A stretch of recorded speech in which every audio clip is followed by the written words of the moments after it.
सोना का एक पुराना दोस्त चीकू कौआ था। वह पास के पेड़ पर ही रहता था। वह अक्सर सोना के साथ खाने की तलाश में उसके साथ जाया करता था। जब सोना बच्चों के लिए खाना लेने निकली, उसका दोस्त चीकू भी आ गया। चीकू ने सोना से पूछा, सोना, क्या तुमने उस क्रूर चील के बारे में सुना? कल उसने कबूतर के बच्चों को अपना खाना बना लिया। सभी कबूतर के लिए दुखी है। सारे पक्षी अपने अपने बच्चों को लेकर बहुत डरे हुए हैं। सोना ने बताया, हाँ भाई चीकू, मैंने भी सुना है कि उसने कबूतर के 2 बच्चों को खा लिया।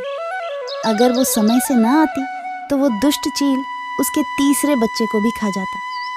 चीकू ने आगे बताया, देखो सोना, मैं तुम्हें डरा नहीं रहा, बल्कि बहुत भारी दिल से बता रहा हूँ कि उस चील की निगाह अब तुम्हारे घर पर है।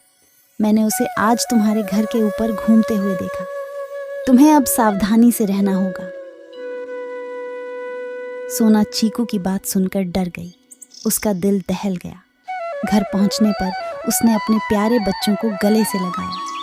वह जानती थी कि उसके बच्चे अब खतरे में हैं। सुबह होते ही सोना ने अपने दोस्त चीकू से मदद मांगी।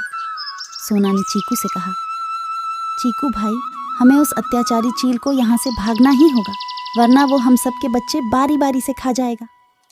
चीकू सोना की बात से सहमत था, लेकिन उसने सोना से पूछा, पर हम उस चील का सामना अकेले कैसे करेंगे?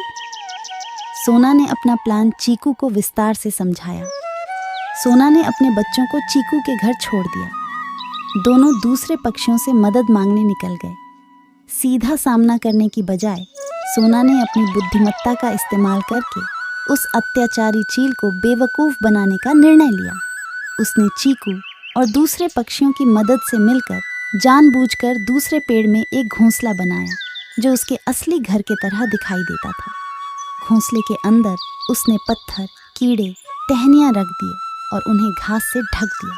उसने घोंसले की बनावट इस प्रकार की, मानो उसमें स्वयं उसके बच्चे बैठे हो। सोना जानती थी कि चील की तेज आंखें इस घोंसले को देखेंगी। सभी पक्षी छुप गए। जब सूरज धीरे धीरे ढलने लगा, चील सोना के घर के ऊपर चक्कर काटने लगा। बच्चों को अकेला समझकर वह सोना के घर पर उतार गया। जैसे ही उसने हमला करा, उसकी चोंच पत्थर से टकरा गई। उसने देखा, सिवाय पत्थर, कीड़े और घास टहनियों के उसमें कुछ नहीं है। धोखा खाकर वह जोर से चिल्लाया। उधर सारे पक्षी तेजी से आए और चील पर हमला बोल दिया। सबने अपनी चोंच मार मार कर चील को घायल कर दिया और दूर भगा दिया। इस तरह सोना की चालाक योजना काम कर गई। सब खुशी से चहकने और गीत गाने लगे। सभी ने सोना से पूछा, सोना, तुम्हारे अंदर इतना साहस कैसे आया? तुमने अपने बच्चों के साथ साथ सबकी जान बचाई। सोना ने कहा, मुझे पता था कि बुद्धिमत्ता, तेज सोच और सबके साथ से बड़ी मुसीबत से निपटा जा सकता है। बस इसी सोच से आज हम सब ने मिलकर एक बड़ी मुसीबत का सामना किया और हम जीत भी गए। इस तरह ये सब के लिए एक यादगार घटना बनकर रह गई। सभी पक्षी अपने बच्चों को कहानी के रूप में इस सच्ची घटना को सुनाते, ताकि वे भी अपने बच्चों को निडर और साहसी बना सके।